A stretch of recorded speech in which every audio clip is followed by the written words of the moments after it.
Welcome to another episode of Case Number Zero. Tonight we'll be covering 3 terrifying Ouija board cases. The facts are as follows, so sit back, relax, and always be afraid.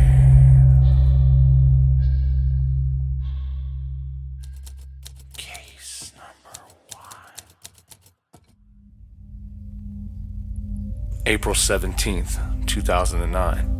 Tulsa, Oklahoma.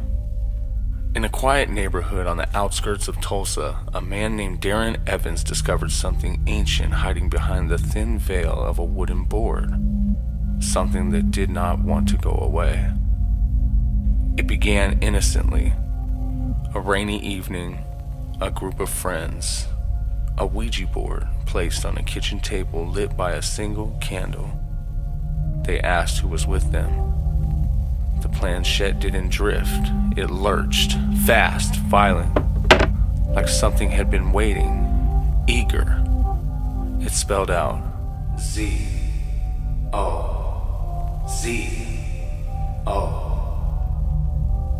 The moment the name finished spelling, the house changed. The air thickened. The candle flame tightened into a perfect, unmoving cone, like it was frozen in place. At first, Darren thought someone was pushing the planchette, but then the board answered questions none of them said out loud. Private thoughts, personal secrets, memories no one should have known. Every night after that, Zozo returned, sometimes spelling slowly, sometimes whipping the planchette so fast it nearly flew off the board. Messages became darker. HURTPAINHELL.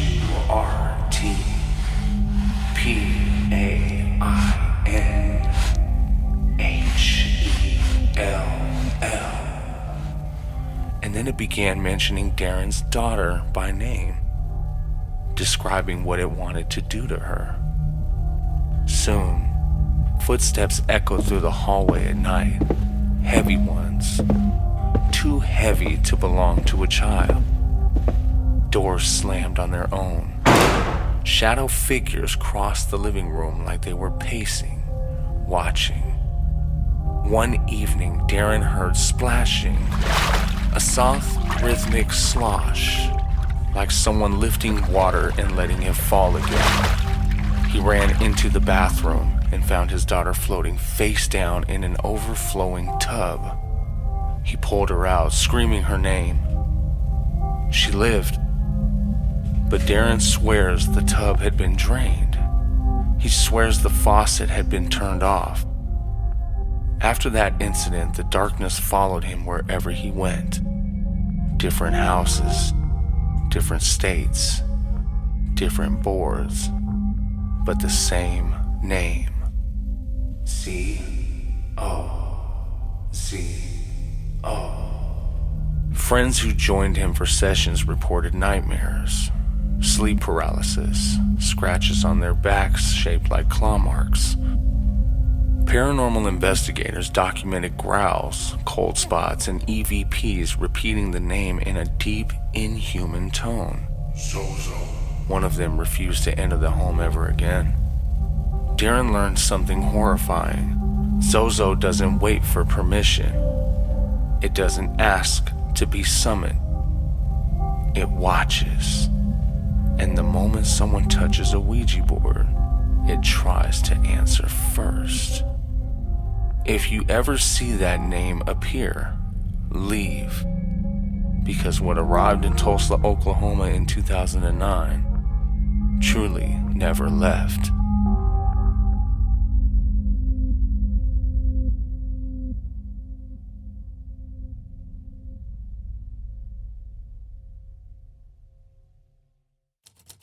Case number 2.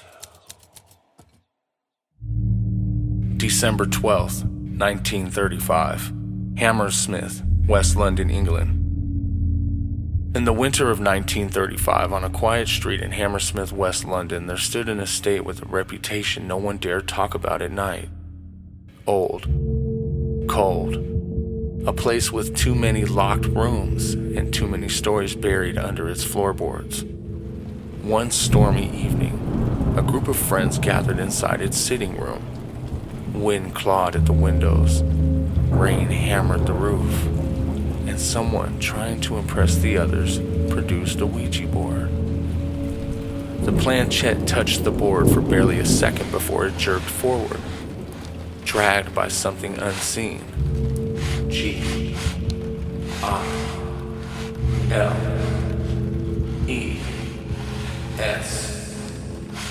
The name of a man rumored to have died violently on the property centuries before. A violent cracking sound filled the room. The bookshelf snapped in half, spilling books like a bursted artery. The fireplace roared to life despite no one lighting it. And then came the scratching, slow, deliberate, from inside the walls. One of the women screamed as blood began running down the side of her arm. 3 deep claw marks appeared out of nowhere, as if something invisible had reached out and dragged its nails across her skin. Panicked, they fled the room. Lights flickered, doors slammed, and a low moaning traveled through the hallways, following them like a predator. The next morning, desperate and terrified, the homeowners summoned a psychic from Soho, a woman with a reputation for dealing with violent hauntings and the restless dead. She stepped into the sitting room, inhaled sharply, and whispered, "He's still here." As she began her cleansing ritual, her breath faltered. The temperature plunged so low that frost formed on the windows. Her voice quivered, then stopped altogether. Her body lifted off the ground. Her feet dangled. Her head snapped back at an impossible angle, and then she was hurled across the room, slamming into the wall with a sickening crack. When she hit the ground, she whispered only one word before she lost consciousness. "Guys." The haunting escalated. Whispers traveled room to room. Shadows moved against the walls, even in direct sunlight. Every night at 3 a.m., knocks echoed up the staircase, measured, patient, like something's climbing. The estate's owners abandoned the property before spring.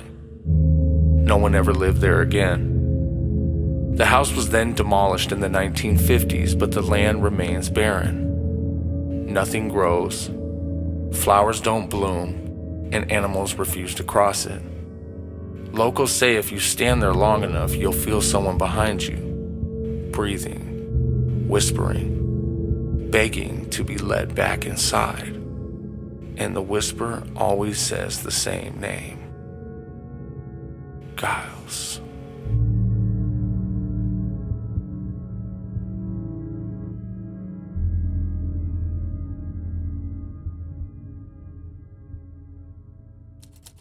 Case number 3. September 8th, 1972, Vallejo, California. In September of 1972, in a small house at the edge of Vallejo, California, a group of teenage girls gathered for what should have been a harmless sleepover. But downstairs, hidden in a dusty attic box, was something waiting to be used again. A Ouija board. Faded, cracked, smelling of old paper and mildew. The girls joked as they set it on the living room floor, unaware of what the board was about to reveal. They placed their fingers on the planchette. It didn't glide. It raced. The girls shrieked with nervous laughter until they realized no one was pushing it. The board spelled a name that made one of the girls go pale. Her uncle, alive, healthy, now suddenly the subject of a message from something they could not see. They asked what it wanted. The planchette trembled, then spelled slowly, painfully, like it wanted them to feel every letter. H-E-S.